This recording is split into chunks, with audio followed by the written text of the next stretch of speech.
So listen, Rebecca, you're very, very welcome to our new university, Atlantic Technological University.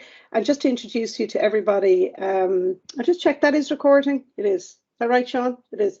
Okay. So delighted to introduce you, Rebecca Awdry. She's a senior education consultant.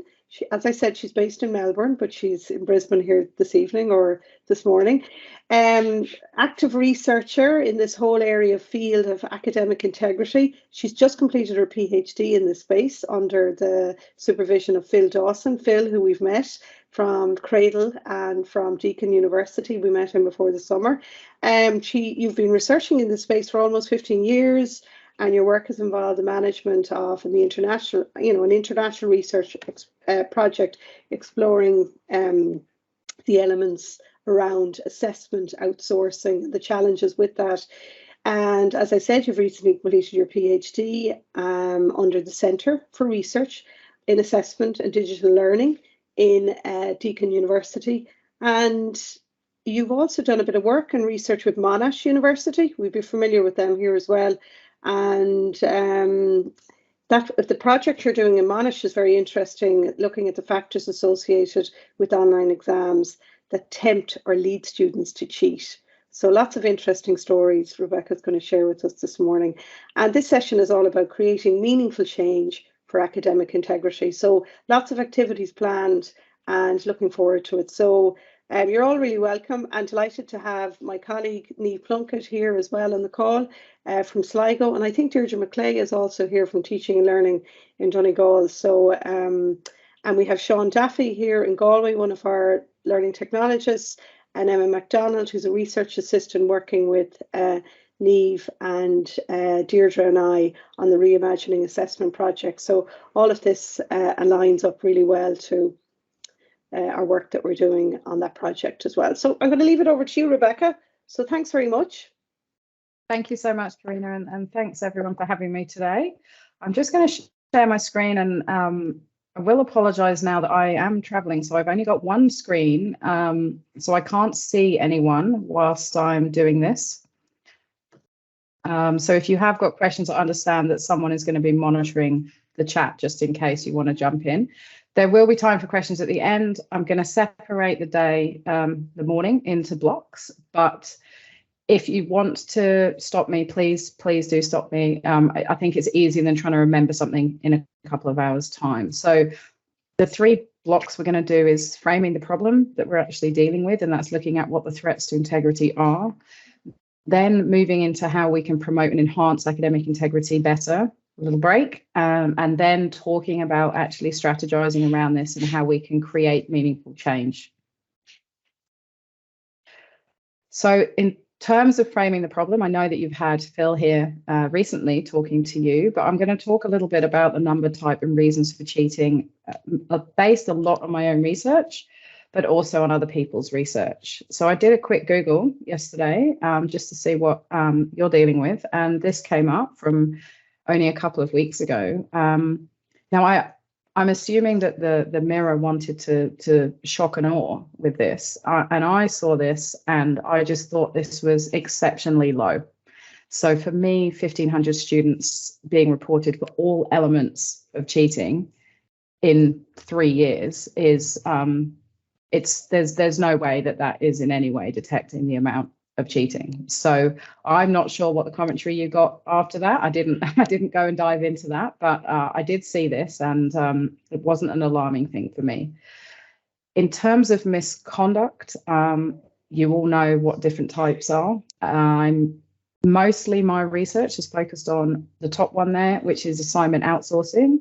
Part of assignment outsourcing is contract cheating. So that might be a term that you're more familiar with, but I will be always using the term assignment outsourcing. For me, it represents more effectively the actual types of things that students are doing when they are getting somebody else to do their work. Those other types there, I'm sure you've seen all of them. Impersonation, I think that's becoming a worrying trend related to outsourcing as well. Unauthorized materials, now of course that can be in practicals or exams or anything else where they have breached the rules around what they're allowed to use for assessment. Fabrication and falsification does what it says on the tin, but it's usually related to data. But I think a big part of this is also students who actually falsify, for example, medical certificates to get exemptions from assessment or to get extensions for assessment. And whilst that isn't assignment cheating in itself, it's certainly misconduct which relates to their learning. Plagiarism, of course, is probably, I would imagine, the most common ones that you deal with, collusion. And then the big one, of course, as well these days is hacking. And hacking isn't specifically about hacking the exam systems to get around security, but we know of multiple stories of students that have hacked into staff computers to get the questions in advance, or they've hacked into systems to actually break the security measures so that they're able to get around the security that is actually put in place to try and prevent cheating. So there's a lot of things that we know happen. There's a lot of ways that students can do that. And for us today, I think the focus needs to be more on those complex ones, the cheating that uses technology and outsourcing. So these data here, and I should just say in advance that I will be sending out next week a detailed resources list for you all. So I haven't put extensive references throughout this presentation because I'm actually going to create a resource for you, which you'll get next week, which will give you details by topic as well. These data here are from some of the research I did on assignment outsourcing from 2018, where we asked students globally in a survey which was released in 22 different languages, how they actually obtained assignments when they outsourced them. Students, as you can see here, did not most commonly use essay mills, which is the term, as we just saw in the Irish Mirror, that people tend to use. These, which I call assignment outsourcing, formal, would be what we would relate to contract cheating, because the student has engaged in a form of contract, usually in an online company or an online site, where they are getting an assignment for something. So essay mills, for example, they're the ones where you'd search for your topic and you'd just be able to download it for a price or maybe for credit. 3.3% of our sample said this, and our total sample was approximately 7,800, but it depended how far through they got of the survey. Bespoke sites are those which now would be more traditionally known as contract cheating, where, as you've probably all seen them, but they'll go in and they'll pose a question and they will get engaged with an actual author that works alongside them as their study help. Peer sharing sites are the most commonly used, and with the peer sharing sites, what we found was students were most commonly telling us that there was no money exchanged for their assignments when they were engaging with these types of sites. So these ones, I feel, are the ones we should be watching the most. They are very easily accessible, they don't involve money, and they are often the sites which are the most predatory in nature. And there's a whole ton of research on the predatory side of these types of companies, and I'll put some resources in the list that you'll get next week. But these peer sharing sites often sell themselves as study help or study guides or some form of academic support for students, where they can upload your lecture notes or their own presentation and they can receive something else in return. They're often based on either on exchange or credit. And then finally, the bidding sites were the least used. And those, interestingly, were what the original research was done by Thomas Lancaster, who coined the term contract cheating, where he used to watch the usually computer coding students bidding for someone to do their assignment. So just like Fiverr or Airtasker, I'm not sure if you have those in Ireland, but you post your task or writers will literally just try and outbid each other for the lowest price in the quickest time. Now, the thing with most of these sites is that they are transactional in nature. And the problem that we've seen with many of these is that there has been subsequent blackmail attempts made by these companies against students. And again, there's research on that, but it is something that we see in terms of pattern work as well, that if more often with the bespoke sites, a student builds a rapport with a writer, what we've found in the evidence is that they might take that offline, they'll take that outside of the company, and that writer will become their personal support throughout their studies. In terms of what I call informal outsourcing, these are substantially more commonly reported by students themselves as being the ways that they outsource their assignments. So 11.2% of our samples said that their friends or their family write their assignments for them, as compared to 2.1% of other students.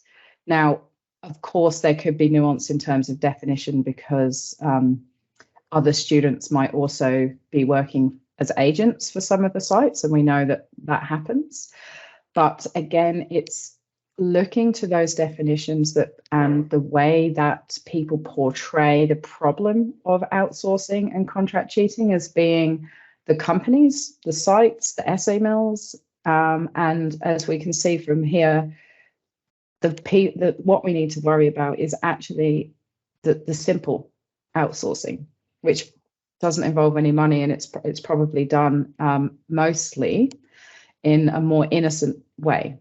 And it's this type of thing which I think points to the fact that we need to have substantially more change embedded in systems to actually affect meaningful change for integrity, because we cannot just target those formal types of outsourcing, because that's not the biggest problem that we're working with. The other thing I wanted to note was we actually asked students what they used the assignments for, so whether they submitted it verbatim, whether they edited it before use, or whether they just use it as reference only. And using it verbatim was the least often approach that they used. So they were most likely to submit it verbatim if they got it from another student. They actually told us that when they got it from friends or family or the sites, they would edit it before use. And in fact, quite frequently, when they got it from some of these site types, and again, the detail will come to you next week in the list, they actually said they only used it for reference only. And in the qualitative comments, they told us that was because they were terrible. The quality of the assignment didn't even match the question. It sometimes went completely off topic.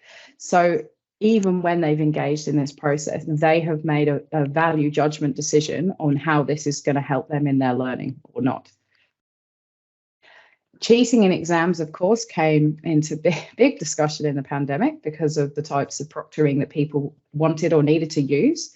I've just put a few choice pieces of data up there because I wanted to show the pattern that it's not a steady increase or drop or anything. It's kind of randomized, but I think the most alarming was the study done by Dyer in 2020 in the first year of the pandemic that found 62% of students had reported some form of cheating in their exams.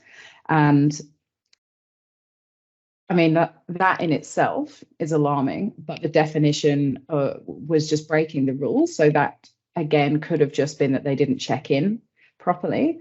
So taking these on face value, as the media tends to do, is not always appropriate because you don't get the bigger picture behind the scenes of what is actually happening, what they're doing.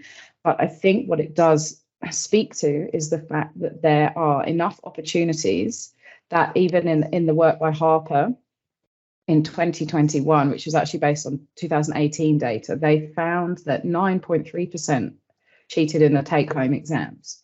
And in the current work I'm doing with Monash University, which is in press at the moment, so I can't put it on here, but I can tell you that we had much lower reported rates of cheating over a 2-year period during the pandemic.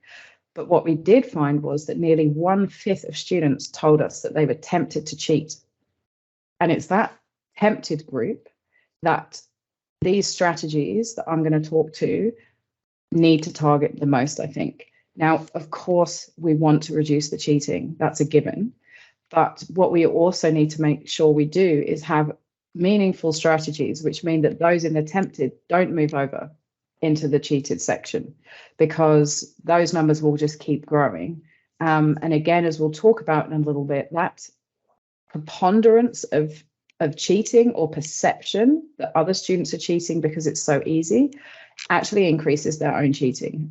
There's multiple research studies that have evidenced that.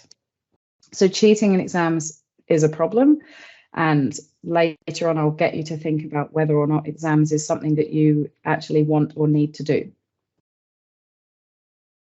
So why do students cheat? Now, I'm going to talk very quickly through a lot of these because I actually think that you're working in this field. I'm sure that you've heard a lot of reasons that students give about why they cheat.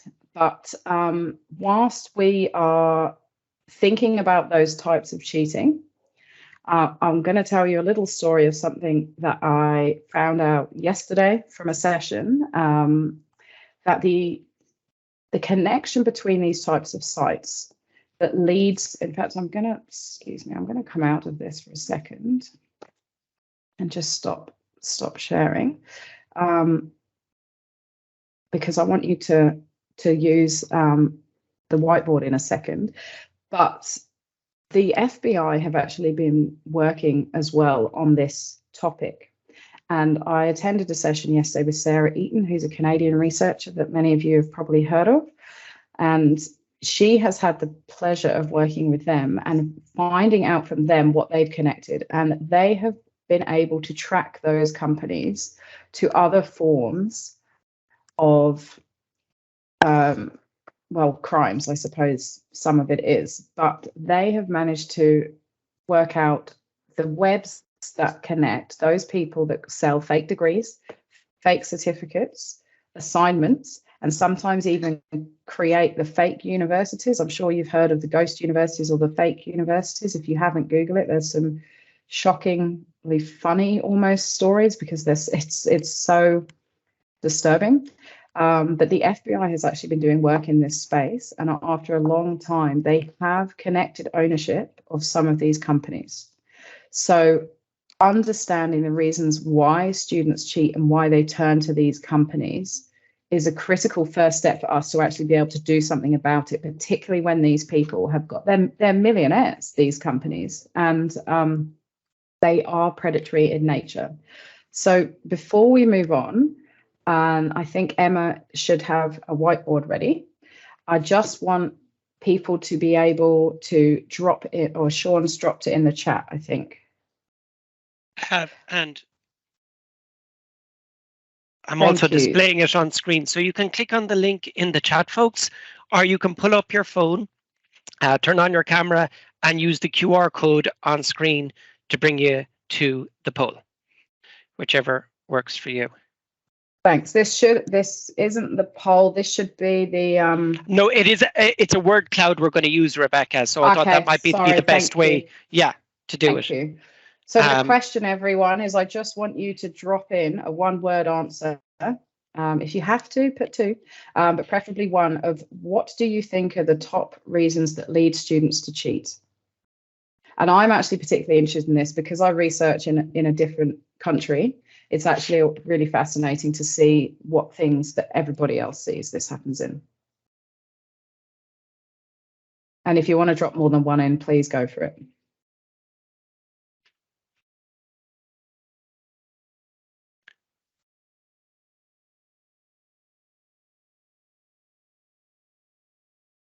I'll just give you a couple of minutes to have a think about this.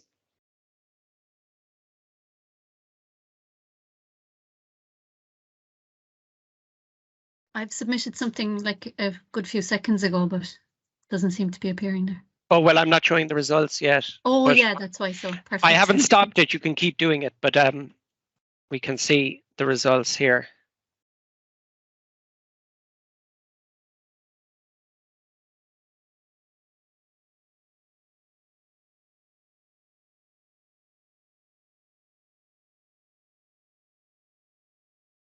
Okay, I'll just give 30 more seconds if anyone wants to put anything else in there. And I'm going to pick on someone. There's a word in there that I want to know why someone put that. So.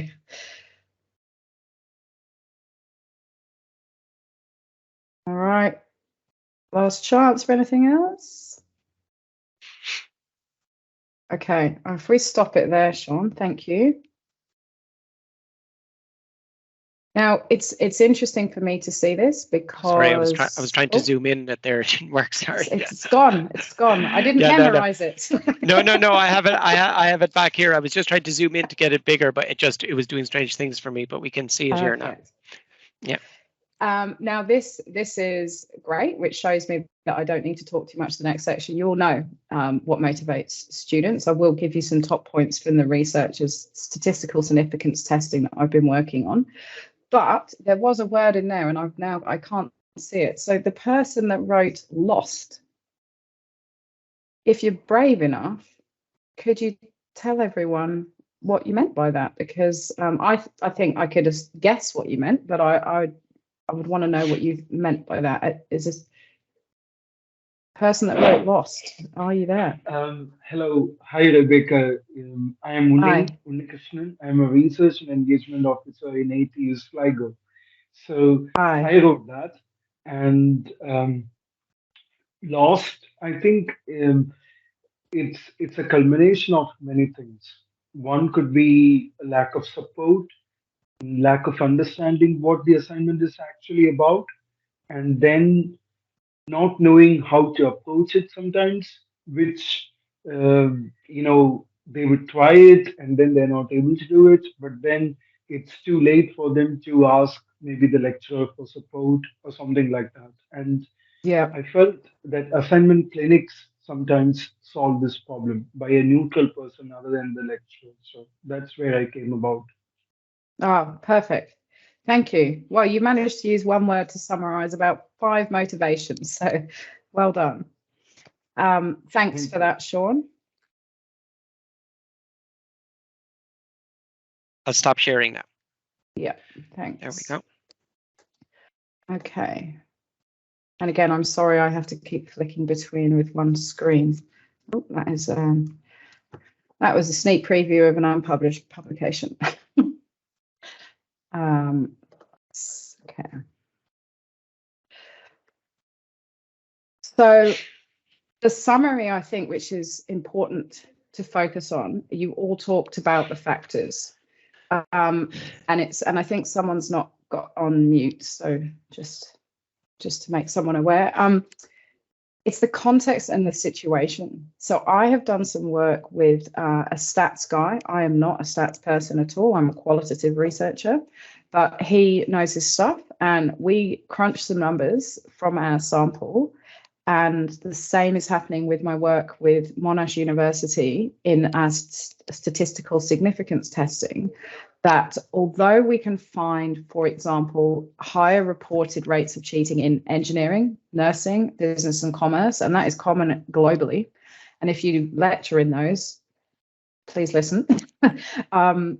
It's also more commonly the situational context around that. So, for example, one of the biggest known reported reasons why that lead to cheating is students believing, and their perceptions may well be incorrect, and one of my pieces of research found it to be vastly incorrect, but if they perceive that higher numbers of students are cheating, they will themselves cheat. And that comes down to, I should have put them together, but a normalization, which I've put just a little bit further down. And this relates to the fact that they might talk about it, they might share ideas, or they have a feeling that they need to do it to compete. And again, in the qualitative research, students told us that they felt that they needed to compete because they wouldn't be competitive in terms of the grading schemas and the way that the course was set up. And equally, they felt that the integrity of their own degree was under threat because of these other students. Knowledge of consequences has also been found to relate to whether students chose to engage in cheating or not. If they are unaware of the consequences because the institution is not transparent around that, or there's no reminders or conversations, again, higher reported cheating rates. stress and anxiety and pressures. We all know, you all wrote those things in there. There's multiple factors that relate to that. That could be external, internal. That could be all the assignments coming at the same time. It could be to do with the academic literacy, their academic skills, international students, financial pressures, general internalized worry, multiple reasons, but stress and anxiety are evidence to lead to cheating. And there was studies done in the pandemic, and again, it'll be in your resources, someone that tested this in proctored and unproctored exams during the pandemic and found that online exams increased student stress and anxiety more than on in-person exams, but then also the proctoring created an additional level of stress, and that was for various reasons to do with the feeling of being watched or privacy, or that the system was going to break and they would lose time.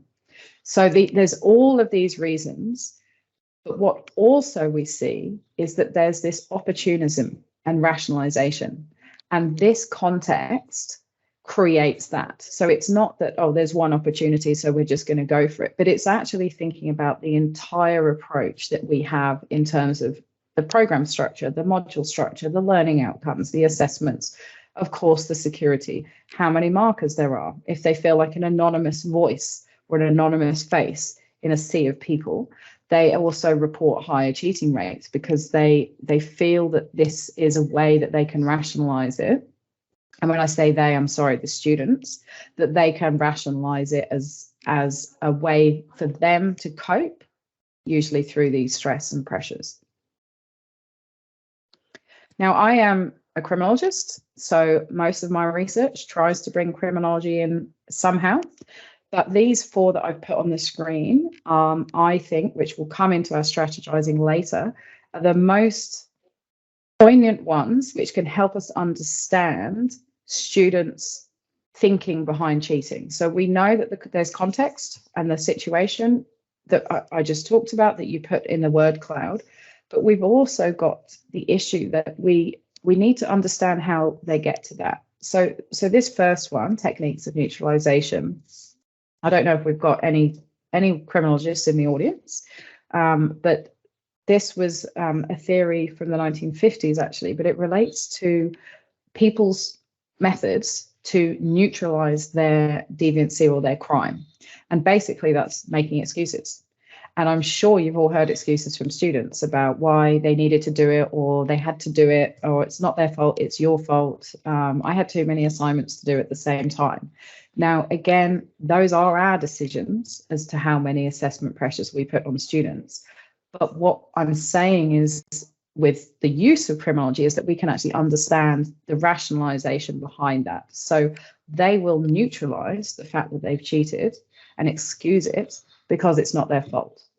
There's 5 techniques of neutralization. I won't go into the full detail here. It'll be in the resources for anyone that's interested in reading up more of it. But in the research that I undertook recently, students actually were more likely to cheat statistically if they ticked more options of a list of things I gave them on when is it okay to cheat. So the question to them was, when is it okay to cheat? Gave them 12 different options. Those that ticked more cheated more. Simple as that. So it was a direct correlation of excuses. Social learning theories, there's various ones that I've researched and was very pleased, actually. It doesn't often happen. I conceptualized the fact that 3 different learning theories: differential association, differential reinforcement, and social learning theory. And that social learning theory from the educationist Bandura and the criminologist Ackers, that combined, these are teaching people the norms and values that they place on being a conformist or being deviant. And obviously in our scenario, that's abiding by our academic integrity rules or taking shortcuts and cheating. And in some recent research I've done, which is, again, that one's forthcoming as well, so I can't share it, unfortunately, but we actually evidenced it. So students told us, we had over 2,000 qualitative comments back why they cheated or why they believed other people to cheat. And we tested that against the social learning theories. And we found that people were ultimately learning how or why it was okay to cheat through other people. And many of those times that was from their own institutions or from their own tutors. So we are equally responsible in improving this situation, and not just the focus on students. But obviously that's why we're here today, because there's a lot of work you're doing, ATU, and it's actually fantastic. You're very well ahead of many places, I have to say, but those social learning theories really show us how we can influence other people. Strain theory, that is the idea that ultimately people want to meet their goals. Now, that goal might be to achieve the highest grade possible or just to pass the course, but they feel so strained because of other pressures that they have to take an unconventional or misconduct pathway in order to achieve that. And then rational choice theory, which is in quite a lot more research actually recently on academic integrity, whereby students weigh up the risks and rewards of the behavior, and they ultimately make the decision of which one's going to weigh heavier in their favor at that time. But of course, the issue with that is understanding the opportunity that they've got. Do they know how to cheat? Do they know that they're going to get away with it? And that goes back again to being told about the actual consequences of cheating and understanding what it is that might happen to them. And I really liked this quote from Bandura. So it's behavior results from the interaction of persons and situations rather than from either factor alone. And I think this quote, written years ago, sums up what all the research now is telling us, that it's not just what they think in that moment. It is the situation and the interaction, the learnings that they've had. It's what they've been told in their institution. It's what their peers particularly are telling them. And that can result in honest or dishonest behavior. Okay, so I'm going to move into the second section. This is really now moving us to think about enhancing. So how can we promote and enhance academic integrity? We've now talked about all of the bad stuff. We've got that out the way. We know students cheat. They cheat in multiple different ways. They cheat for different reasons. And they're also motivated or sometimes pushed into cheating through different means. So what do we need to actually do? Now, some of my responses are going to seem, oh yeah, well, we don't have all the money in the world to do this. I understand that, and I realize that a lot of these strategies are not, they are often dependent on the person that owns the budget. So what I'm going to be doing is talking through the cultural approach and the strategies that we can do from a high level down to what you can do. So bear with me. I understand. I've worked in universities for 18 years. I know how the bureaucracy works and the funding structures. But I think what's really important is that we need to buy into a cultural approach. So we will be talking about a teaching and learning approach and a policy approach, but without a cultural approach, we're reliant on methods and things. We're not just reliant on people. And I think for me, this cultural approach brings the people into the game. So staff, you can create a holistic approach, and this needs to come from the top level to the bottom level throughout. But there needs to be consistency in messaging. There needs to be consistency in detection of suspicions. There needs to be consistency in how suspicions are managed, but there also needs to be education for staff, not just academic staff. In my prior role at Deakin, I was in charge of misconduct across the institution. We had 67,000 students at the time, quite a big pool. And one of the things I tried to focus on was making sure that we were training academics as well as professionals in how to detect particularly assignment outsourcing, because we cannot just assume that people will pick it up and, well, no, they'll do it. I think this has to be culturally across so that people have knowledge of the problem as well, because I think often there can be a naivety around what the actual problem is, or the fact that, oh, my students don't cheat, and in fact, I was in a session again earlier today, and someone popped into the chat, I've been using this great assessment approach and it's really working, we've got no cheating. Now, perfect. that is what we want to know. We want to know that staff are taking the initiative and going to try new things, but we can't assume that there's no cheating. We can never assume that. But what we can do is hold ourselves up as exemplars for integrity. And that is integrity in the professional way that we work, as well as promoting academic integrity, of course. And this, for students, can help them have open conversations. And we, colleagues of mine, when I worked at Deakin University, they went and spoke to students who had been caught cheating and asked them what they wanted to do, what they wish they'd done differently. And they said that they wish they could just talk to other students and tell them not to do it. They said that the guilt was eating them alive, that the consequences were so bad that they've now lost money, they've lost time, they feel ashamed, and they just wanted to have more open conversations around this. But that is not something that's always openly encouraged. And I think that those peer support groups could be a really good safe space for people to talk about this. We need to inspire students to have confidence over their own learning. So this is where they don't feel that they're following all the time, a structured pattern. And again, I understand that we've got timetables and calendars that need to be met, but where students feel empowered to have autonomy over their learning, they actually are more engaged. And we know that the more engaged students are, the least likely they are to cheat as well. So I think that is enough. Yes, enough talking for me. We have got, and I think Sean is waiting in the wings again. I've lost my... That's right. We are looking at activity 2, please. Oh, we've got a... Oh, it's not a question. Okay, I'll read it later. Thank you, Kevin. Thank you. So for this, what I want people to do, before I start telling you what I think, I want to know what you think in terms of which ones you would vote for to be the most effective strategies that we can use to design better change for academic integrity. And you can use... Yeah, you can use the code, or it's still the same link as I popped in the chat previously.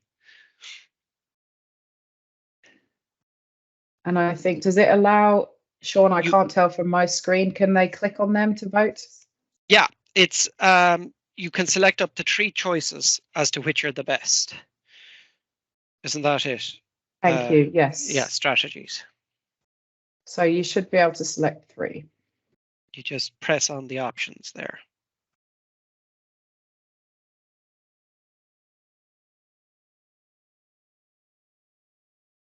I will say there's no right or wrong answer, so I'm not going to tell you what the best answer is after this. I can begin showing results now as they change. And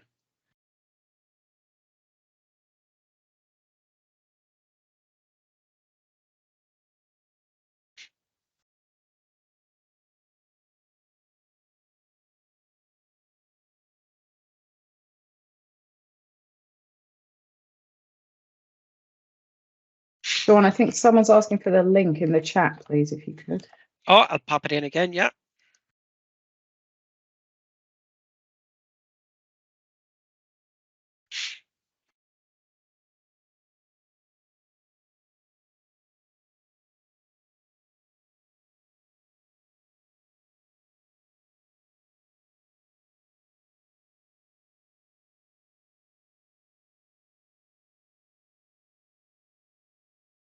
And Sean, could you scroll down a little bit, please? Yeah, sure. Bottom's cut off. Thank you. Perfect. Okay, 10 more seconds. I can't tell if everyone's voted or not. I'll scroll up here. We're still moving. We have 16 out of 26. We're still moving. Get your choices in there, folks. I suppose there's a lot to read down through if you're to consider each one. Yeah, there's more coming in still. It's interesting to see these moving a little bit further down.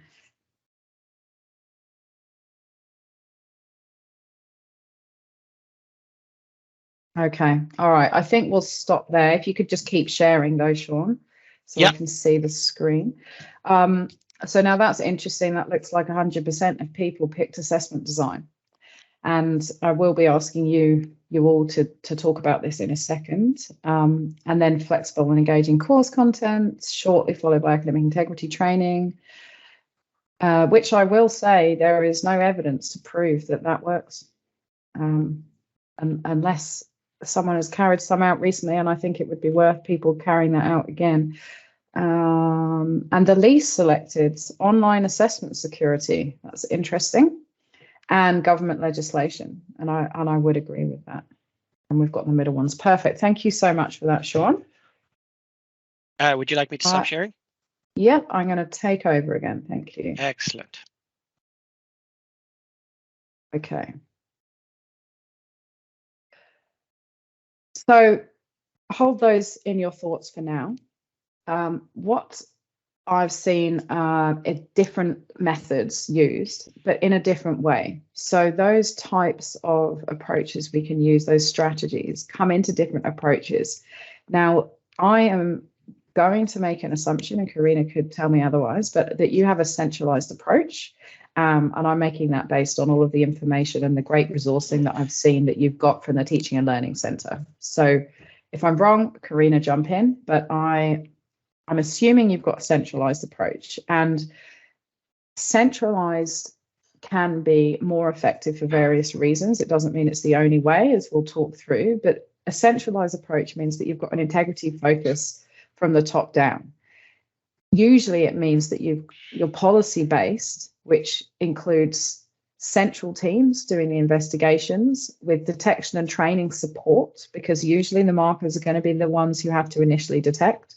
But detection and training support that lead to central investigations. And what that means is that you've got consistency in approach, you've got more parity in terms of the consequences that are given out, and also for the support given for students. And that comes under the teaching and learning approach. And I tend to see, and this is, I'm speaking very broadly now, but when you see a centralized approach, it is a combination of policy and teaching and learning, because they have to balance the student support element and the actual misconduct. What do we do with misconduct and how do we promote integrity?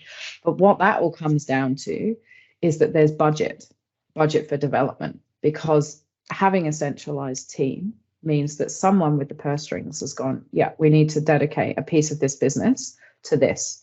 And I think that's great. And again, it shows the commitment that an institution has when it has an integrity focus with that budget to support it. The decentralized versions, they can still be effective, but what it usually means is you've got faculty-based policies with different staff responsibilities.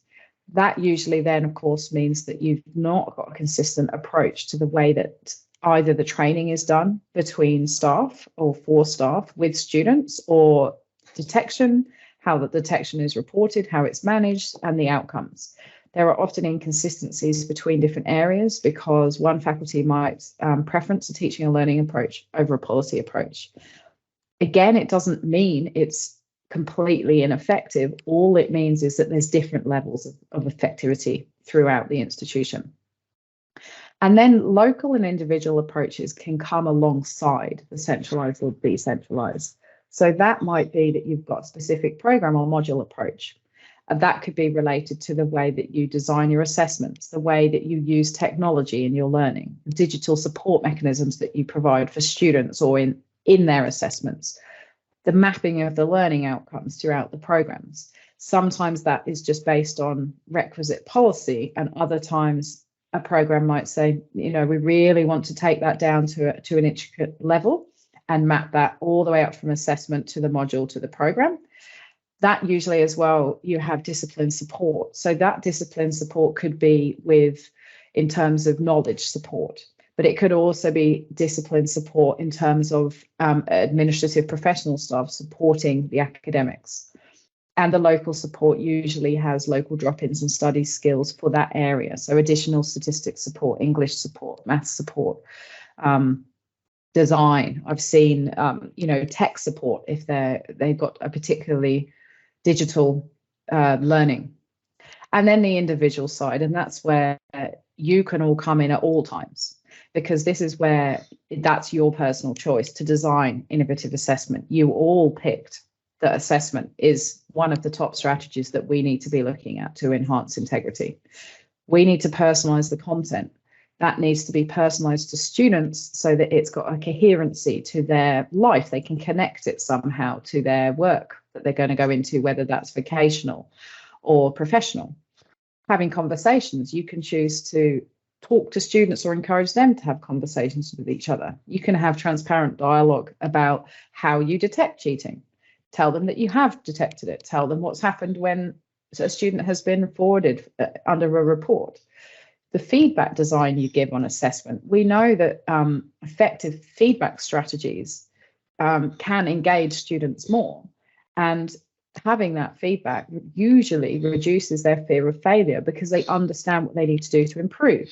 So your feedback design can have a completely direct impact on their decision to cheat following potentially a poor assignment outcome. And having an open door policy. And I think that one's really important because time, again, links to budget, workforce planning. But students often report that they feel that they don't know where to go to. And this is where those study help websites come in, because they promote themselves as being there for students when their tutors aren't. So having an open door policy without you drowning in work, but that it allows you to have conversations with students and actually respond to them when they say, do you know what, we're really struggling. We do not know what to do in this situation, can have a direct impact on improving the integrity in your course.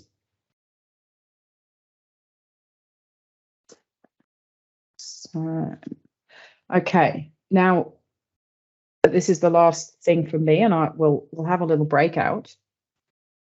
Want you to have a think now. Go back to those lists. You voted for your top strategies. You'll see them dispersed among here, along with a lot of other things. But what we need to think about is whether they're proactive or reactive, because that might alter the way that you actually think about embedding them in your practice. So assessment, the first one on there, you all picked it as well. Now, I have to say, every single type of assessment can be outsourced unless you are physically there with the student. If it's a take-home element of any sort, that will be outsourced. If you have an oral viva, no, that can't be outsourced. You're stood with a student. If it's on the phone, however, we do know of cases where they'll outsource that. And it's very easy to say I've got a sore throat or a bad signal, my voice sounds a bit strange, or probably you don't know what the student's voice sounds like. But face-to-face is one of the few things where you can pretty much say that it's very hard to outsource. Making assessments current, though, means think about the type that you do. And the type might be just asking them to write a blog on something they've done, giving them a real-world problem, asking them to work through a structural engineering issue. But it's the tools that they use to do it. So not just getting them to write stuff down, but getting them to play with technology and using it in a way that will make it current to the skills that they need to develop for themselves. The structure of the assessment can also enhance integrity because we know that heavily weighted assignments are more likely to be outsourced usually by students. And we also know that exams cause pressure on students. So thinking about what weighting we need to put on this and how we can scaffold their learning throughout can really help. The methods that we use. So is it aligned? Is it engaging? Is it personal or authentic? Have we got constructive assessment where we can actually map that back to the learning outcomes, the reasons why students are there? If it's a core unit, is there something that we can do to make that more engaging for students? Is there any way that we can get students to be more involved in the design of assessments in those methods? And again, feedback, as we talked about before. In the education, I think this is the bigger picture. This isn't disciplinary education. This is educating people about their soft skills, having conversations with them about the purpose of learning. What is the purpose of an assessment? Why are we telling you you've got to do these assessments? We need to educate students on those through conversations. That can come alongside that ethics and integrity training. And I mentioned before, it's not been evidenced to be hugely effective, but it's never been evidenced to be uninfective. Doesn't, it's not going to do any harm. But what we need to make sure is that it's embedded throughout. There can't be the assumption that there's they do an integrity module in, I'm not sure if you call it Freshers Week or O Week or whatever, week 1, and that's it, bang, they know what they're doing, they should know. We need to be having those conversations, and in order to do that, we need to have continued education for staff on integrity. What does integrity look like for you? What should it look like in the way that you present your research, the way that you deliver your materials, the way that you talk if you're interviewed by the media? How can we, as professionals, display integrity in what we do to model that for students? The content, and again, this may be more difficult if we've got external pressures such as professional body requirements and different awarding bodies, but making the program content aligned and relatable to what they want to know now. We know that students do not want to sit and learn about purely academic theories. They want to be engaged and connected to careers, the vocations, and also to other skills. Making that content develop their soft skills, their communication skills, their technology skills, their project management skills. Those sorts of things will always help students to relate more to why they're actually here and why they're learning. And then also, of course, making them accessible and inclusive. And the final one in the proactive side is support. Now, often there'll be central student support, but that means that maybe you will need to direct a student to that. And knowing that students might be reluctant to go and find help or struggle on their own is something that I think people often forget, that students might actually be really nervous and shy. They're in a new culture, they're in a new environment, they're a first year. They're not always forthcoming in asking for help. So offering that help regularly and including different skills in that is really important. So thinking, I've been doing some work recently with an Italian institution, and it's been very interesting to speak to them about what they're doing. And one of the things that we've been working on is the fact that there's often an assumption about the fact that students know how to write an essay, or they know how to write a report and what's required of them, or they know what critique is. Now, I know that most people would probably write a descriptor of their assessment and this is what's expected, but are there other trainings available for students to teach them that academic literacy and those academic skills outside of how to reference, how to find your own resources? Do we support students to raise their concerns? So if they've been told that this is what their assessment is, but they really can't understand it, is it a welcoming environment for them to be able to bring that up? Is it a supportive environment for them, for example, to be able to come forward to you and say, I'm actually aware of a huge group of students that just colluded on this last assignment? That's the kind of thing that we need to be thinking. It has to be an inclusive area where students feel supported and safe to bring forward these conversations. Moving over into the reactive side, I would describe a lot of the proactive under the teaching and learning approach, I'd say, and the reactive is more the policy approach. And this first one, policy, which obviously speaks to that, is just making sure that we're transparent. We have to be transparent. We have to be clear. We need plain language statements. I haven't read all of your policies and procedures, but I can tell you, unfortunately, I've read a lot of universities, and there was one university once I couldn't even understand it. I don't know how we expect students to understand some of our policies sometimes. They are completely legalese. They are complicated. They are wordy. They are too long. And no student is going to want to open a policy that's 55 pages long in words that no one uses these days, apart from lawyers, to understand what's expected of them. So if there is a requirement for legalese language, Make a student-friendly version, produce a guide, put this in plain language for them, make it transparent so they understand what the consequences are going to be if they are caught for cheating. Explain what those breaches are and define them. Again, I've seen policies which just say cheating means to break the rules.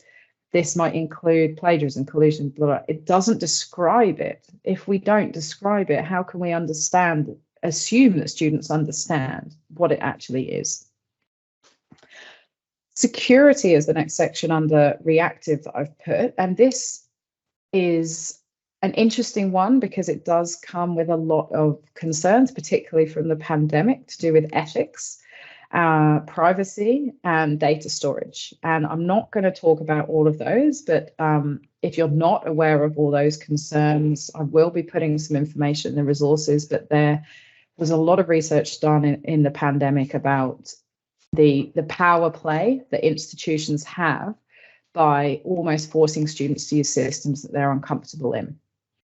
But what we do need to do if we choose to use security systems, whether that's proctoring or, for example, Turnitin or Urkund, those sorts of tools, we need to ensure that they support learning.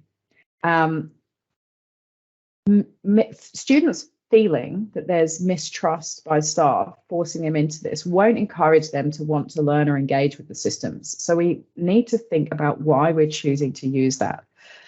Why do we choose to put an exam, for example, in an online platform if we could get students to do a practical-based assessment? Again, it talks back to assessment, but it's thinking about what we're telling students by introducing security systems. Are we telling them that we don't trust them? Or are we telling them that we're actually trying to keep their assessments secure? Within this as well, and I'm sure everyone here has seen this sometimes, systems so often jeopardize innovation. And we say, oh, we really want to do this. System can't do that. Think about which systems we're using. Think about why you're using them.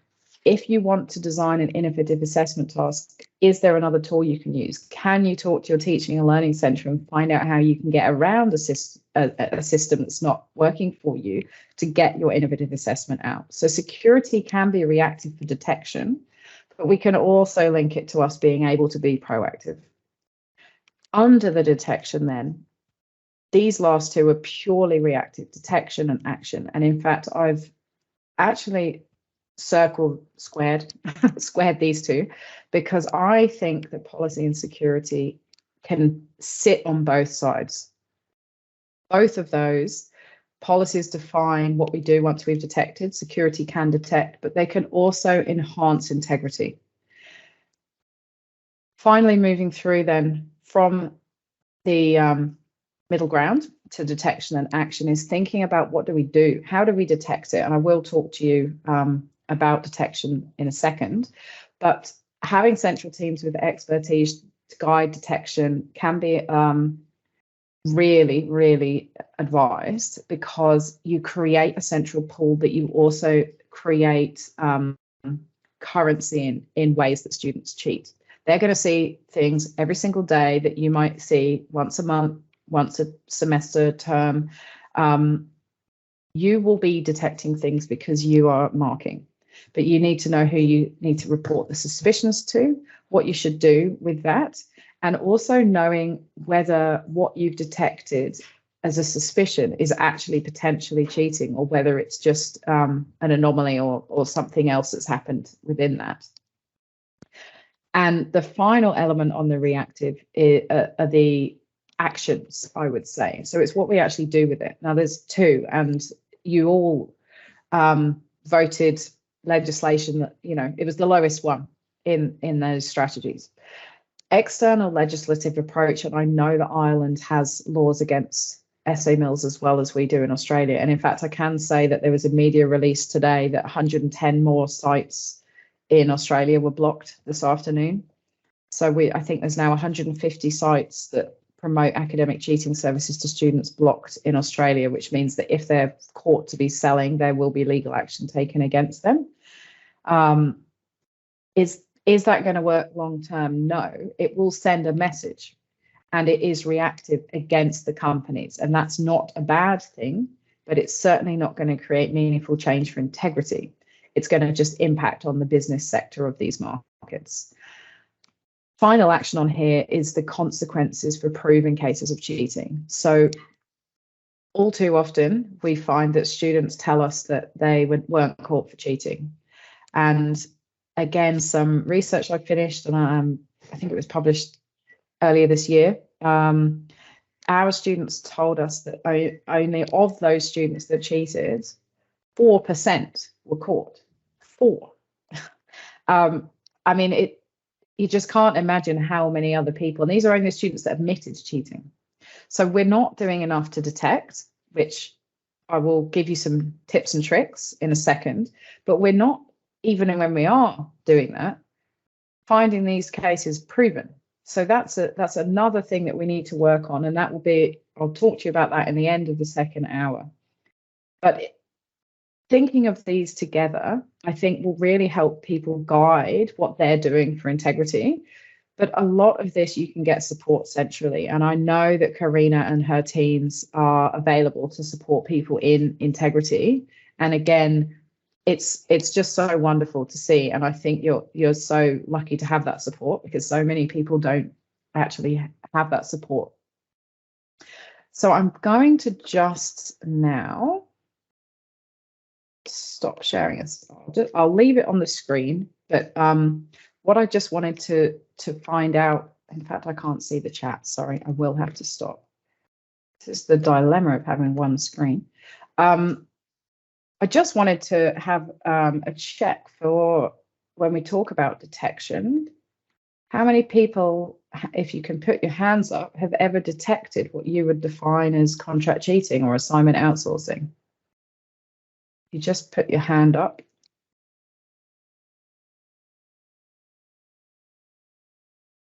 Two people. 3 people. Okay, that's great. All right, so it's a very small number, but people have been able to detect outsourcing or contract cheating. And I think that number in itself goes to the fact that more training is required for staff everywhere on how to detect. And that will be a decision centrally on whether that is decentralized or centralized. Again, my advice would be, if you can get a centralized team, that's definitely the best approach. But it is very interesting to see if we assume that all of you have had students who have contract cheated or outsourced. And I'm sorry, there is no way that none of your students have ever done that. It's just improbable. So we, at the end of the last hour, we will talk through a little bit more about that detection and have a think about what we can do to improve your skills in that area. Okay, so sorry, I'm jumping in and out. So just before we take a quick break, thinking about meaningful strategies, what I want people to do is go off into the activity which I think Emma or Karina has set up, where I want people to go away and have a chat. You've got 10 minutes to think about meaningful strategy. And in fact, I've just seen the time. I'm going to have to cut it down to 8 minutes. But if that's going to ruin the breakout, Karina, don't worry, we'll keep it to 10. But thinking about that, talk in your breakouts. You're going to be put randomly into breakout rooms to think about how you can employ multiple strategies that bridge those teaching and learning and policy approaches that give integrity education, but response to breaches as well, and make everyone responsible. And as I've put there, the individuals make the collective. And I think that's so true, because there's so many layers of an institution that ultimately present this cultural approach to integrity. So that's the task for now. You're going to be put into your breakout rooms. This won't be in the breakouts, but I just want people to talk amongst themselves and report back in 30 seconds per group of how you think you can better bring those strategies together. Yeah, I have the rooms ready to go, Rebecca. I Thank think you. is it just somebody just has their hand up, or maybe that was from the question earlier. So there's about 5 or 6 people in each room. I think you're actually assigned to a room yourself, Rebecca. Oh, Yeah. okay. So you'll be in one of the rooms. So maybe if we ask that there's a chair appointed for each group, that we'll report back. And can we post the questions, the questions that you have? Sean, can you post those questions into the breakout rooms? Or give them to me. If you post them in the chat, I'll be able to post them in. I'll The put it in the questions you had chat on the now. slide. The questions you just shared. Yes, I'll put that in the chat now. Perfect. Okay, I'm going to open the room. Sorry, I Sean. put a Padlet there in the chat there, Karina. If people want to put their answers on the Padlet, we can compare them as well when they're, and we'll have all our answers from the different groups will appear in the same Padlet, and it might be nice to keep.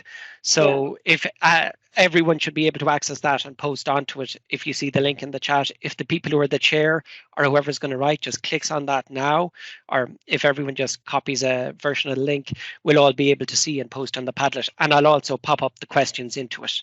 Yeah. Okay. So Great. I won't waste any time calling out the names, but there is about 5 or 6 people in each room. So will I go ahead and open them? Yes, please. And we'll give you about 8 minutes. 8 minutes. And if that's possible. Perfect. Okay. Turn them back on, cameras. If someone from each team is going to have to volunteer themselves to give a very quick 30 seconds. So I'll ask. How many groups were there, Karina? There were 4 groups. So we'll ask for group 1. We'll ask them to report back. We've got Michelle Glynn, Mark Frayne, Martin Robinson, Kevin Cunningham, Bernie Lally. Who'd like to report back? Who's the chair in that group? I suppose I will, because I suppose I wrote it. Just to kind of encapsulate what we went through. We just really talked about the institute approach to it, and this can include a variety of things. So whether it's just heightening awareness, the training for students around, let's say, referencing and plagiarism, that might come from, let's say, the library, and not just let's say lecturers talking about or giving resources on it.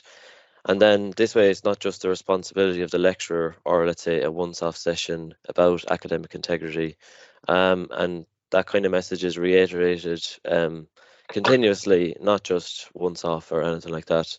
And we even just discussed that it's positive if it's not just the lecturer that's talking about academic integrity, that when they go to the library or maybe somewhere else around this kind of thing, that they can hear the same kind of message, and that kind of reinforces the idea of it. So yeah, we just kind of said that, and then what else did we have at the end of this message? Reiterated. And then some positive rewards. Yeah, that was the last point. So instead of, let's say, telling students about the punishments or the, trying to catch them out, let's say, in other words, is that like there's credit for them in terms of engagement with and completion of some academic integrity training that they might do, and that kind of does exist really in a way, but that is important, because then like it's not just the whole and maybe stick and no carrot, basically. Very true. I'm thinking of the incentive of around completing an academic integrity badge for students, and more promoting that more widely. It kind of exists, let's say, with the LIS and kind of, well, that's APS now, or whatever. What is it, Sean, again? Sorry, I've forgotten what it's been renamed. APS, yeah. So like it kind of exists within that, but like just maybe make it more transparent around it, and maybe maybe a badge could do that, exactly like you said, Karina, that they get a badge for doing that. They're aware of that, maybe. So yeah, anyway, that was kind of our few little points. Great. Oh, thank you. Go to the next room. Thanks a million. Did you want to say anything there, Rebecca? No, I think that was I like that approach. Cool. Okay, so next up we have the next group we've Sean Daffy, Ulrich, and we've Katie, we've Deirdre McClay, hi Deirdre, Siobhan Leahy, and Louise Vaughan. So who wants to feedback from this group? Well, I took the notes, but I'm not going to feed back because I'm not a practitioner. So I'm going to call on Katie or Siobhan because they were making some very good points as well. And we have some stuff on the board there as well. Are you okay, Katie? Okay, yeah, I can do it. Thanks. Thanks for the handover, Sean. So I just have to check the board to remember what we were discussing. But one of the things that we were talking about was having an evidence-based approach. So based on, we were just pointing out how useful we thought some of the information Rebecca was sharing with us was, and how sometimes the policy doesn't sometimes kind of fit the practice. And so maybe by having that evidence-based approach and developing the policy around it would help a lot as well. We also discussed making it somebody's job. So like we have academic quality functions, but maybe having an extra position in there where because something that came up was the amount of time staff spend on investigating suspicions and following up on them with no kind of resources for that, and maybe that it leads to under reporting and stuff in cases. So we discussed maybe having a position where you could send your suspicions in and that would be their job to look up the information. And then the last point was on consequences. So we had a big discussion and a bit of shock around how repeat offences are or aren't dealt with. And like, for example, our disciplinary committees are optional for students to attend and stuff like this. So we just thought that the offences weren't kind of strong enough, or the way we deal with them could be stronger. Yeah. I think that was the 3 main points from our group. Thanks. Great. And Katie, you picked on 3 points that I'm actually going to be talking about next. So. Oh, cool. Great. That's great. And then next group we have Claire London, we have Una Krishkin. Sorry, no, I'm not pronouncing that correctly. Una Krishkin, I think it is. We've Helen Flatley, Michael Gill, Victoria, and Marilla. So who's the chair? Who's going to report back? Hi, Karina, Michael here. Hi, Michael. You just maybe you read out a lot of names there that didn't appear in our group. There was just 4 of us there anyhow. Okay. At the end, we had Victoria, Helen, Marilla, and Uni. There was 4 of us there. Okay. I'm not sure if the others just got lost en route or whatever happened. They had to go to class. Yeah. yeah, they may have. Yeah, sent in their apologies. And I wonder, Sean, can you help me? Can you share that Padlet there? Because we were frantically typing it in. That I sure can. On that. I sure can.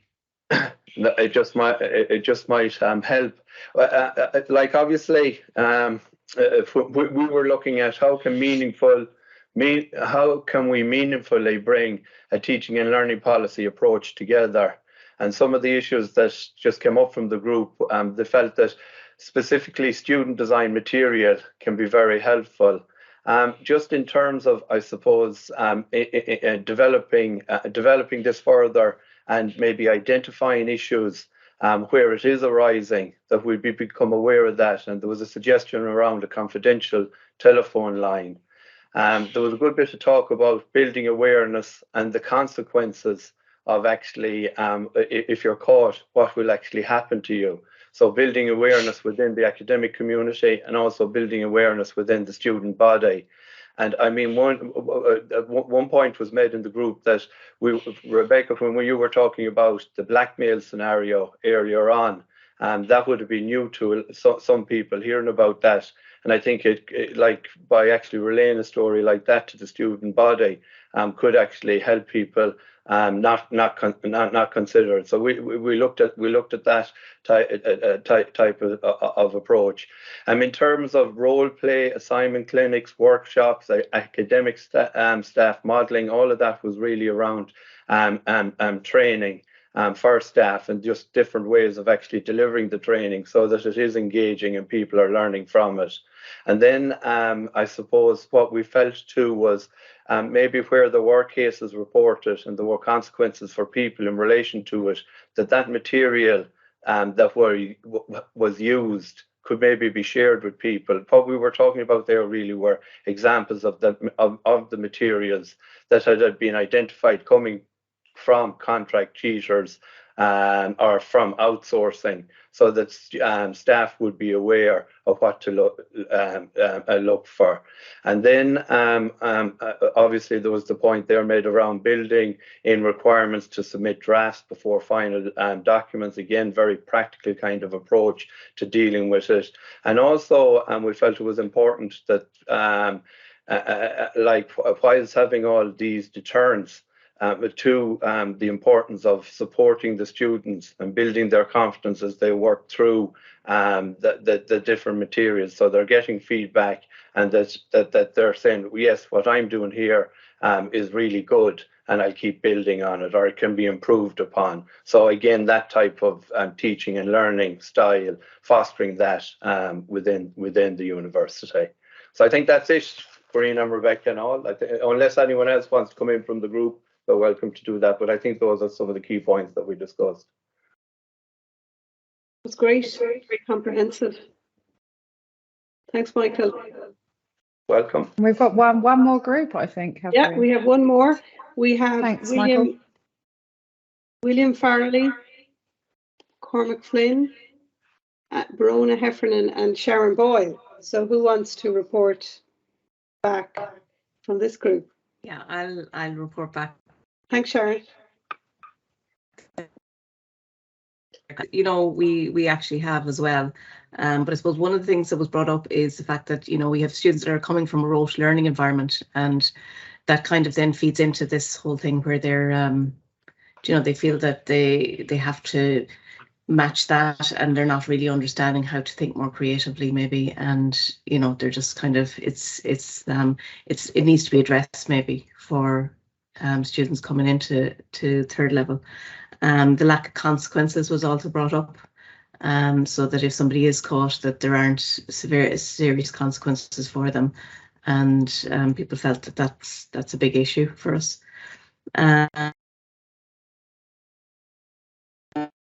Milestones during a project or an assignment, so that you know, we have oversight of what's happening during the project, and we have kind of a record of what they're doing as they're going along.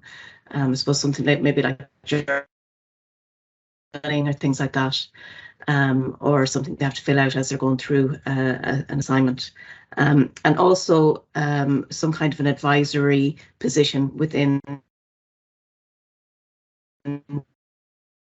the group had also said. So somebody that, you know, we could approach that would actually give us some advice maybe on the types of assignments we're doing and what some of the issues might be, and some of the things we might need to address in the way we're conducting those assignments and projects.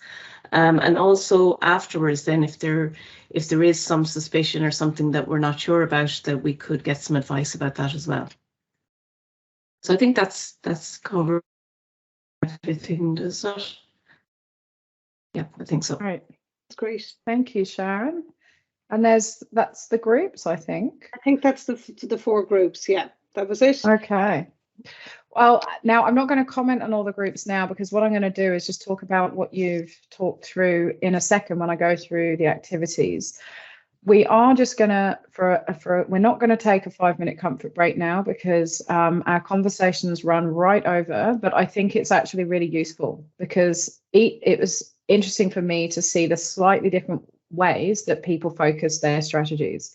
But what I am going to do is say, could I please have the next activity? If you could drop the link again, please, Sean, in the chat.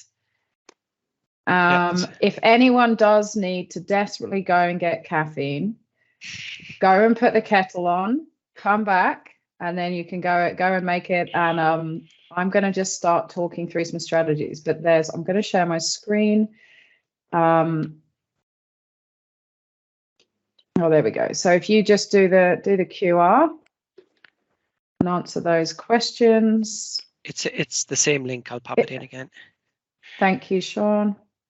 This is relevant, okay, to what I'm going to be talking about in the last half an hour.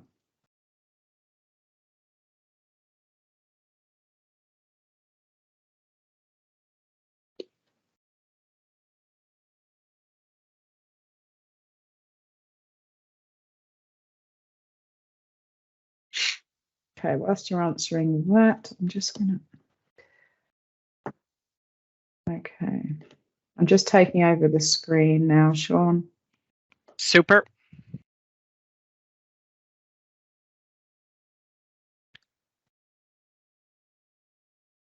Okay, so this was your comfort break video. Oh. Bubbles. Just have to wait for it to roll through. Nice. There we go. Okay, so I'm going to go back to the bubbles. The answer was B. Now, Sean, you can probably see the results. Did anyone get B right? 15% got B right. No. Most people went for A.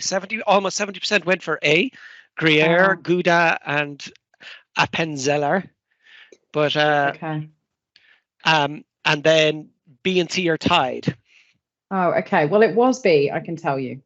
And I have got that on the authority of my Swiss relatives. So there was even a debate in our family WhatsApp group about which the third cheese should be. So it's come from the source. All right. So I will explain this in a second, but we will be talking about cheese. So what I want to move on to now is thinking about creating meaningful change, what you can do.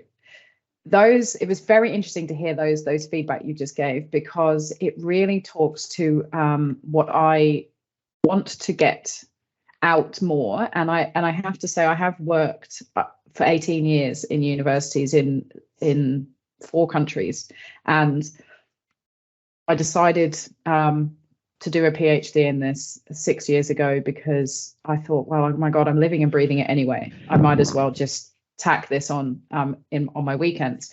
So the research that I've been doing has been interesting for me to add on to years of professional work. And my roles have always been central roles, working as a senior manager, usually in the integrity or the quality field. So I am not an academic until recently, when I have started doing work in this area. But what I saw from my experience was that there was sometimes a combined approach, but if so, it wasn't always embedded throughout the institution. And the strategies were kind of piecemeal sometimes. There might have been this strategy done here, this faculty took this one on board, this discipline wanted to do this. The universities usually promoted these things, but there was never a sort of a compliance function around that. Now, I'm not suggesting that people start policing what's actually happening, but what I'm suggesting is that we really need to, again, going back to the cultural approach, think about how we bring these together. So the importance of this is being able to create that culture of change. And I think, sorry, someone's mic is on, just so you know. The Swiss cheese approach, I'm not sure if anyone is aware of this, and if you put your hand up, I'm sorry, I can't see, but this was done by Rundle and colleagues in Australia in 2020. And the approach they came up with was akin to the fact that Swiss cheese has got holes in, but if you slice it and you mix them up, you might stop things getting all the way through the holes. So the visual of that is that the first slice is the environment. So you need to target strategies against your environment. That's your legal, your political, cultural surroundings of how integrity and misconduct is defined. We need to, I've lost an end of a bracket there. We need to engineer our systems. Now, that's not just reliance on the technology for detection or for security measures, but it's also the human engineering. And a couple of you in your strategies said that you need more training in detection, and that engineering of those systems gives people that. But the E for education trains staff and students. It makes staff aware of what's happening, and one of the groups said that they hadn't heard of the blackmail before. So this sort of level of awareness of actually having these open and frank conversations really teaches people what's happening. And I can tell you, it is alarming. There's some shocking things out there. The final one of their Swiss cheese, the final E that they had, was enforcement, which is through policies and practices, which again, lots of you talked about. But whilst they didn't specifically talk about proactive and reactive, that's more what I'm trying to focus on. Their Swiss cheese approach is proactive and reactive, and it's targeting each of those at different levels. Now, my screen's got stuck. So what I'm saying is that we need to use cheese to make fondue. Bear with me.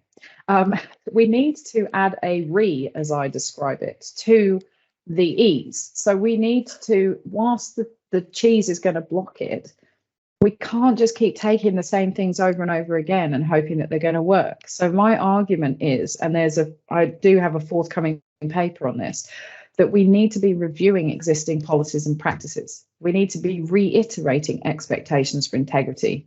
And that is policy-wide and the cultural change I'm talking about. We need to re-engineer. So look at what our systems are actually doing, what they can do for security and detection, as well as I spoke to before, not blocking innovative assessment or innovative learning practices.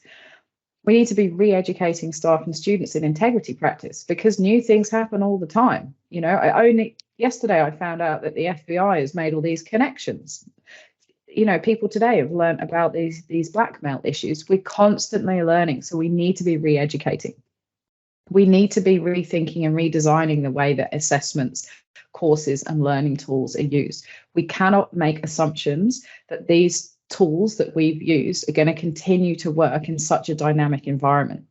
And then finally, and again, I think all of the groups talked about this in some element, the consequences for cheating. We need to be re-evaluating enforcement. Are we actually doing anything when people are caught? We already know we're not detecting it enough, but what's happening at the back end of this? And are we making students aware? Now, I'm not arguing for a hugely draconian approach to this. All I'm saying is that we have to take action. So we need to be re-evaluating how we're enforcing these things. Linking this all back then in the last 5 or so minutes, because I want to leave a little bit of time for questions, is thinking about what can you do? So there's 3 things I'll talk about. The first one is modeling and education, and this is our teaching and learning approach. So we need to be practicing what we preach. We need to talk to students about integrity and encourage conversations. And I said that before, but what we need to think about now is linking it back to one of those criminological approaches I mentioned, which is the social learning theory. So social learning theory, a premise of it is that we model. People learn through modeling. So there's a cognitive process that happens when the same things are modeled, they're taken on board, and there's sort of motor reflexes, which means that someone replicates that. Various learning theories talk about this idea. So those top 3 things is how we can model that. It's part of the educative teaching and learning approach, but it also introduces a response to how we can try and engineer social learning theories into our teaching and learning approach. We cannot make assumptions that students know what we're talking about. We don't know if a student who's just come and enrolled from Sri Lanka has the same understanding of someone that's just come and enrolled from Spain, for example. Definitions of types of tasks are different. Usage of tools is different, let alone all the definitions around misconduct and integrity. So we can't make assumptions, and we need to keep reiterating. We need to be transparent about the consequences. But before we do that, we need to make sure that our consequences are lined up and we do something about that. And finally, under this education piece, is that we need to make students feel valued. So often in research, we're seeing that students feel that they, as I mentioned before, this sort of anonymous piece, but what that makes them feel is devalued in their own education, and a lack of autonomy and a lack of control over what they're doing. Use students to help you redesign your processes. Use students to help you review your practices. Use students to help you rethink the ways that you're using technology. I'm sure if you're like me, that you'll find that your students are 10 times better at using these digital technologies than you are. Use them, ask them, what could we do better? Is there a tool that you know that we could use to help you learn this concept better? The second thing is, as I just combine it together is the engagement and assessment methods. We all know assessment is important, but it needs to be engaging. It's not just about assessment to determine skill and evidence that they've met the learning outcomes. Of course, we are not going to award a qualification without evidence of having met the learning outcomes, but this needs to be engaging for students. They need to see assessment as part of their learning, not a measure of their learning. So that might require changing assessment methods. They need to be innovative in a way that will allow students to use skills or develop more skills. And the constructive alignment and scaffolded approach can help that, because it will link them back to their learning outcomes. They will see that the minute detail required in an assessment is constructively aligned to their ultimate end goal of, I want to be an engineer.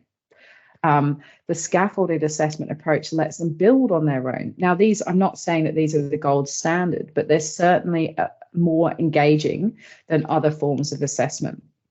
The authentic and relevant. We know that students want to understand why they're learning this, but can we get local businesses involved? Can we get students out into practice as part of, if it's not a work integrated learning approach, can we get a real world problem for them? Those sorts of things help students become engaged. And again, why don't we get students involved in the conversations about assessment design as well? And the final one on that of course that you can do, that you are in complete power of, is effective feedback. How do you give feedback to students? Is it useful for the students? One of the people I work with at Monash, he gives a short video recording of feedback to each of his students. Now that might seem like a long time to do, but he literally gives 30 seconds. He reads through, he makes a couple of notes, and because he's just read it fresh, he records them. They just press play. That's it. That's their feedback. It's very effective. Students are very engaged. So have a think about your feedback practices. And then the final section of this, where I'll give you some very quick tips on detection, is the detection and reporting. Now, of course, this is the policy approach. We have to have a policy approach as well, because we cannot eradicate cheating. So a teaching and learning approach will only go so far. Detection and reporting is key. I'm not going to keep reiterating it, but we are not detecting all of this cheating that's actually happening. You need to be open to the fact that you're going to need to spend time to look into suspicions. A lot of people are shocked by how long it can take. We know it takes time. Again, central teams or central experts, and one of the groups talked about this, can really help to train or just to guide you or to provide advice. There are key indicators that you can look for. You can use technology to help you do that. There's various tools out there for different types of detection, whether it's exams or written work. There's even technologies out there to detect plagiarism in imaging and design work. Report it to who you're meant to report it to. So many times we hear stories, less so I think in our sorts of societies. I know it's a bigger problem across Asia and the Middle East, where there's a fear of what's going to happen to the student. But people are reluctant to report because they don't want the students to experience unnecessary anxiety or consequences. But without that, it will exacerbate the cheating, because there's this normalized approach to cheating, and a lack of detection just reduces the deterrent that might have. And then the final element of this is, once it's reported, is actually getting your evidentiary standards up to scratch. So if we think about the indicators for how you can detect cheating, there's various things, for example, in outsourcing that you can look at. Now, if you talk to your tech teams, there's a lot of work you can do in the back end of the metadata to get to be able to see where that came from. We did some work at Deakin where we were actually able to map back to see where original images were copied from. We could determine the original file paths before they saved it, and actually were able to see where that had come from originally. And in some cases, and this was one of my staff, I have no idea how he managed to do this. If there's any IT geniuses in here, you could start looking at this. He worked out a reversed search of inserted images into the assessments and was able to see the original screenshot of where it came from, which on occasion included the contract cheating author's page of their laptop, where we could see the order number and the price that the student had paid. No idea how he did that, but There are a lot of things you can actually look for, but in terms of basic indicators, often the assignment task doesn't actually respond to the question, and that's usually because they've downloaded it or they've got someone else to do it who's rushing to do it just to try and make some money, for example, or they've got it from an essay mill where it's pre-written or from a peer sharing site, and they're just trying to get it to match. Usually as well, these things don't follow the required format, and that might not have the same level of detail of the unit content as you would have seen from other students. So there's lots of little triggers. We'd have to have another 2 hours if I was to talk in detail on this, and it's possible Phil covered that before. But thinking about those indicators, that needs to be taken forward into evidentiary standards, because we need to get to a balance of probabilities that it's more likely than not that these sets of coincidences of where these pieces of work came from, you wouldn't find in another student who's completed the work honestly. So the bringing those together can really help. Finally, if we do all of this, because now you've all mastered it, and it was great to hear all your strategies, this creates a holistic approach on its own, because you're naturally bringing players in from across the institution. Everybody is coming together. You're combining the teaching and learning with the policy approach. You're creating meaningful change because it is dispersed throughout the institution. That then naturally spreads through the staff body, the student body, and with these increased conversations, you're also going to see an improvement in the awareness of academic integrity as well. So I'm going to end there. But what I was going to say, either we can do questions, but I was also really interested to know if anyone has those people that said they detected cheating, outsourcing, how you detected it, because I think it's useful for other people on the ground to know. I've just talked about some very quick ways that you can think about it, and you know, it is very detailed approach, but for those that detected contract cheating or assignment outsourcing, does anyone want to share how they did that, please?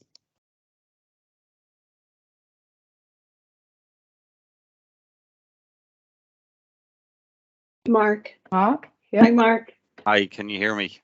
Yeah, perfect. Good. Just very quickly, we had a little discussion on this with the group in the breakout room, but we had students from Saudi Arabia on a course here, and the level of spoken English didn't match the level of or quality of language that was presented in final year projects.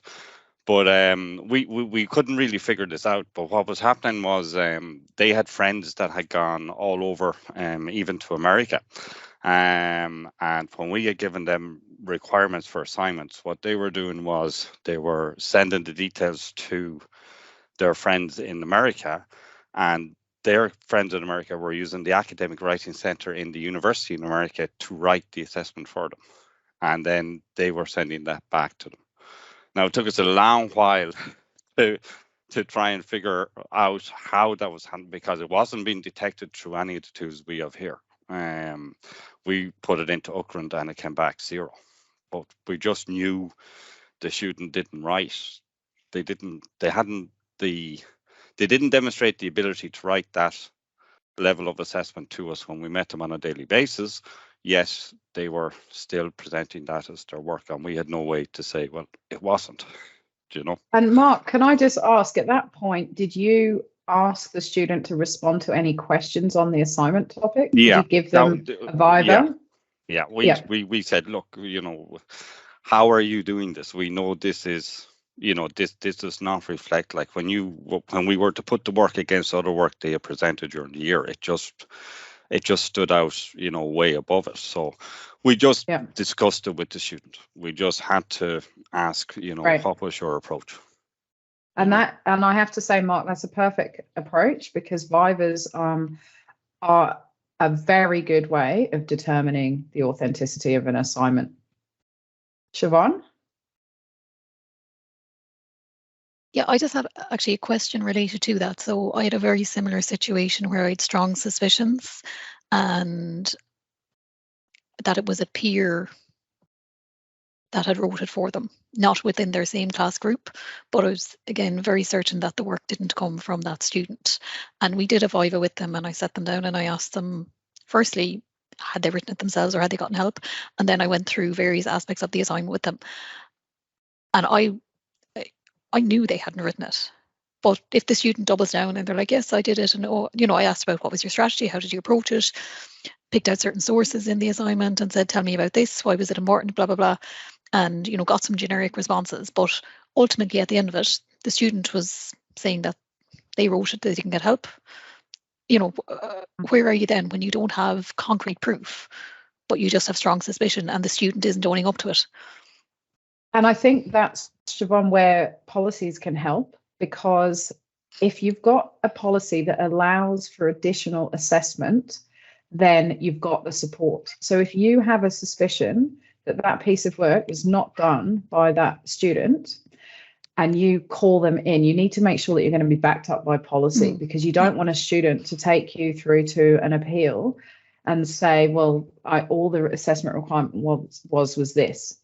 If your processes allow that extra Viva and they cannot respond to your questions about the topic, it's almost irrelevant that they continue to say, I did the work myself, because if they cannot answer basic questions on the assignment, it is against probability that they actually did that. Yep. Okay. Did anyone else want to add anything or ask a question in the last couple of minutes? Mark, I'm not sure if your hands sorry, up yeah, from could before, I just or, come back in on that point that was made there? Trying to discuss that type of situation with students can be difficult. I would have experience in the past where you would meet students on a one-to-one basis, and that has caused difficulties both for the student and for myself. So what would be the best approach if you are going to question a student around their work? My suggestion is you need to give them, and this is going to sound pretty harsh, but as little time as possible to prepare, because students can buy the response to Vivas as well. I've seen it happen. They can buy notes to provide. So if you have a very short time period where you can just say to them, students may be prepared to be invited randomly to come to a Viva, then that means that there's not that time for them to try and outsource as well. So if, again, you need to make sure you've got policy backing, because you do not want to get trapped in with a loophole, which means that your processes aren't robust. That's great. Thanks for that. Yeah, thank you. I think Katie was next. Yeah, Katie. Yeah, thanks. I just had a question. You mentioned maybe getting to, if we had time, the exams, whether exams are necessary in a course or not. So I've been going down the track of thinking they're really not, because I don't think they're a good assessment of learning, etc., etc. But then I'm worried about the academic integrity when I'm giving students more assignments that are more kind of practical take-home assignments.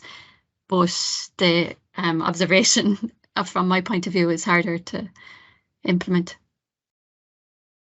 And that's to workforce planning, I think. I mean, if you're prepared to do it and you've got the structures around you to be able to do it, then I would advise you to do it, because they are usually more authentic and they do have more integral, less cheating reported in them. Okay. But it depends on what you're prepared to do, I suppose, Yes. and you'd have to look above you to get authorization, I guess. Sure, thanks.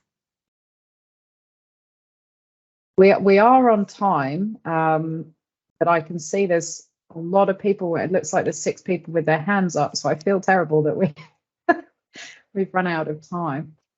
Karina, you're on mute. Sorry, there's one more. Marilla has her hand up. Yeah, hi everybody. Just to share an incident we had last year, actually. So we teach adult learners. They're working during the day, and then they come to our classes in the evening. So that they don't tend to they tend to usually present their own work, but in this particular case we had last year, the project that this particular person submitted was worth 30%. It was really well written. In fact, the English was outstanding, that it caused us to have a look at it. So the style was completely different. And in this particular module, the exam was reinstated at the end of the year. So we were 100% clear that the style of writing in this superly presented project was nothing like the poor English that came through in the exam. So, however, the student questioned it because luckily for us, the project that she submitted didn't quite meet the assessment criteria. So we were very very capable of failing it, which we actually clearly did, down to a 32, based on the fact that it didn't meet the assessment requirements. So we were happy with that.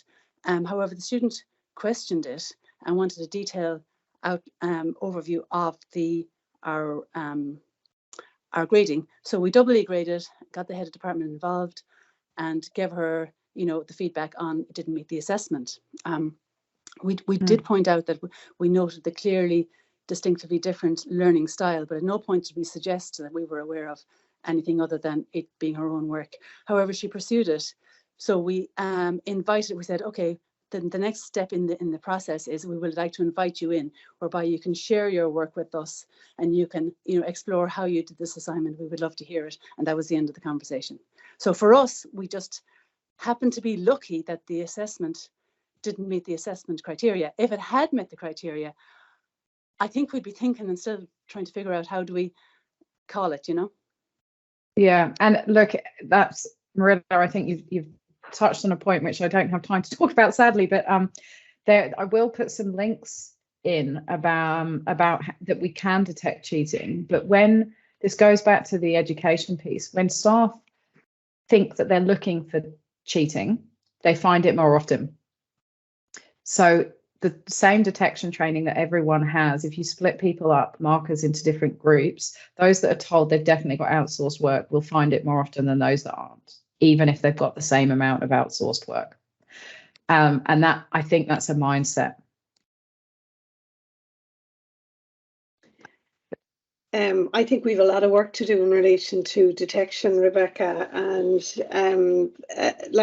we may be calling you back, or colleagues. I know you mentioned another couple of people as well who may be just on detection, that particular workshop. Hopefully we'll be in a position to recruit a resource in 2023 that's going to look at academic integrity and coordinate those activities. So we'll be in touch again on that. Was there any more questions?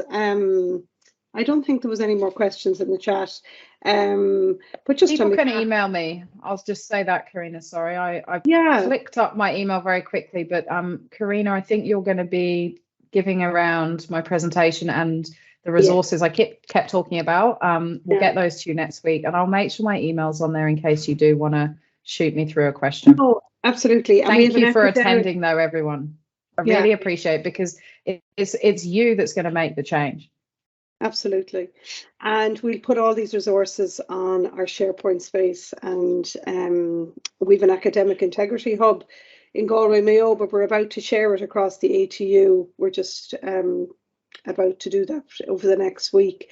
So thanks a million, Rebecca. There's so much there. I was taking so much notes, and it's great to know we're on the right track in relation to our education resources, but we've a lot to do in relation to this whole detection piece and supporting the academic community around that.